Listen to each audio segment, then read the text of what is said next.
सम्पूर्ण साथीहरूलाई नमस्कार। म पवन मल्ल। आज यति बेला म गोर्खा जिल्लामा छु। यो गोर्खा जिल्ला ऐतिहासिक जिल्ला हो, जुन जिल्लाले चाहिँ सम्पूर्ण नेपालीलाई हामी गोर्खाली हौँ भनेर, हामी गोर्खालीका सन्तान हौँ भनेर चाहिँ चिनाएको एक जिल्ला हो। यो जिल्लालाई चाहिँ हामीले ऐतिहासिक रूपमा हामीले कदर गर्नुपर्छ र हाम्रो इतिहासको गाथा कोरेको यो जिल्ला आफैमा सुन्दर र रमणीय छ। यो जिल्लालाई हामीले आत्मसात गरेर हामीले सदैव अगाडि बढ्नुपर्ने हुन्छ। यो जिल्ला राजा महाराज धीराज, बडा महाराज धीराज पृथ्वीनारायण शाहको नगरी हो। यो नगरी आफैमा सुन्दर छ। यो पहाडीदेखि हिमाली क्षेत्रसम्म फैलिएको यो जिल्ला आफैमा विशाल, आफैमा सुन्दर रमणीय ठाउँ छ। यो जिल्लाका नागरिकहरू जो फर्स्ट वर्ल्ड वार र सेकेन्ड वर्ल्ड वारमा प्रत्यक्ष सहभागी भएर नेपालीलाई गोर्खालीको उपनाम दिलाएका थिए हैन। 1947 को सेकेन्ड वर्ल्ड वार होस् या 2014 को फर्स्ट वर्ल्ड वार हैन, यस्ता ठुला विश्वका ठुला युद्धमा चाहिँ प्रत्यक्ष सहभागी भएका यहाँका नागरिकहरू आफैमा एकदम ठुला मनका धनी छन्, एकदम बहादुर छन् भन्ने कुरा चाहिँ हामी विश्व जगतमा पुष्टि भएको कुरा हो। जसरी यहाँका पहाडहरू उभिएका छन्, ठडिएका छन् विशाल पहाडहरू, त्यसै गरी नै यो गोर्खालीको गाथा कोरिएको छ। हामी चाहिँ अब भन्न चाहन्छु, म हाम्रो बुवा आउनु भएको छ, बुवालाई चाहिँ नमस्कार छ। नमस्ते हजुर। नमस्ते हजुर। कहाँ जान्ला हुनुहुन्छ? घर? म घर जाने हो। यो गोर्खा जिल्ला पृथ्वीनारायण शाहको जिल्ला होइन? हजुर। गोर्खा दरबार कति टाढा यहाँबाट? यहाँबाट हजुर कहाँबाट आउनु? म चाहिँ काठमाडौँबाट। हाम्रो यहाँबाट लाग्छ धेरै नै। धन्यवाद। हजुर। यहाँबाट चाहिँ यहाँ लाग्छ नि 4 घन्टा 5 घन्टै लाग्छ। बाइकमा कति लाग्छ? बाइकमा नि 2-3 घन्टा त लाग्छ। 2 घन्टा लाग्छ। यताबाट चाहिँ घुम्ने हो, आरुघाट भएर होइन? तपाईँले यति ठुला ठुला पहाडहरू छन्, हिमालहरू छन् होइन। यो जिल्ला आफैमा ऐतिहासिक जिल्ला हो, गोर्खालीको जिल्ला हो होइन। पृथ्वीनारायण शाह जन्मेको होइन, उनका बुवा बहादुर शाह जन्मेको ठाउँ हो। गोर्खा दरबार नेपाललाई एकीकरण गरेको जिल्ला हो। तपाईँ के भन्न चाहनुहुन्छ यो विषयमा? हाम्रो यहाँ चाहिँ अब हिमालको जरा पर्यो। हजुर। अब हाम्रो चाहिँ यहाँ ठाउँ भनेको पहाड पर्यो, दुर्गम पर्यो, अनि बाटै छैन त यहाँ के गर्ने। हजुर। होइन, यहाँ मान्छे चाहिँ धेरै नै छ। हजुर। म आरुघाटबाट चाहिँ गाडीमा नटारमा हिँडेर आएको यो बाटोबाट। आरुघाटबाट हिँडेर कति घन्टा लाग्यो तपाईँलाई यहाँ आरुघाट? 3 घन्टा ठ्याक्कै लाग्यो। 3 घन्टा। तपाईँ नेपाल सरकारले के भन्न चाहनुहुन्छ? यो भनेको ऐतिहासिक जिल्ला हो, नेपालीलाई सम्पूर्ण नेपाली बनाउने जिल्ला हो। यो हाम्रो नेपालको दाजुभाइ मिलेर हजुर कसरी हुन्छ यो कुना काप्चेलाई चाहिँ अरे राम्रो बनाऊँ न सबै भाइ मिलेर हजुर भन्ने मलाई यो चाहना छ। ठाउँ त धेरै राम्रो लाग्यो। म काठमाडौँबाट आएको बुवा होइन। काठमाडौँको सहरमा धुलो धुवा होइन, भिड एकदम होइन, त्यहाँको प्रदूषण त्यो सबै मैले छलेर एकदम शान्त भइरहेको छु। म चाहिँ घुमिरहेको छु यहाँ, एकदम राम्रो लागिरहेछ मलाई, सुन्दर लागिरहेछ। यिनी डाँडा पहाड हिमाल देखेर एकदम खुसी भएको छु। अनि यो ठाउँ साँच्चीकै पर्यटकीय स्थलले एकदम राम्रो हुने ठाउँ हो, यो विकास हुने ठाउँ हो।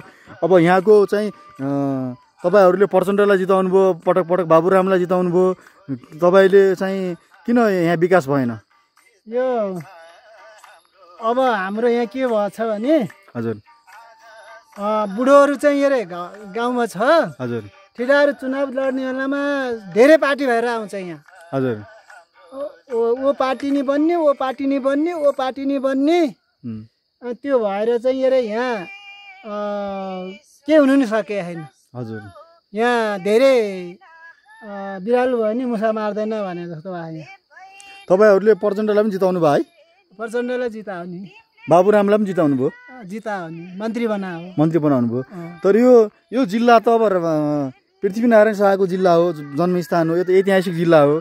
तपाईँहरूले चाहिँ अब यिनी नेताहरूलाई पटक पटक मन्त्री प्रधानमन्त्री भएका मान्छेहरूलाई जिताउनु भयो, तर यहाँको बाटोदेखि म बाइकमा आएको, झन्डै म यो लेकबाट खसेन यो बाइकमा।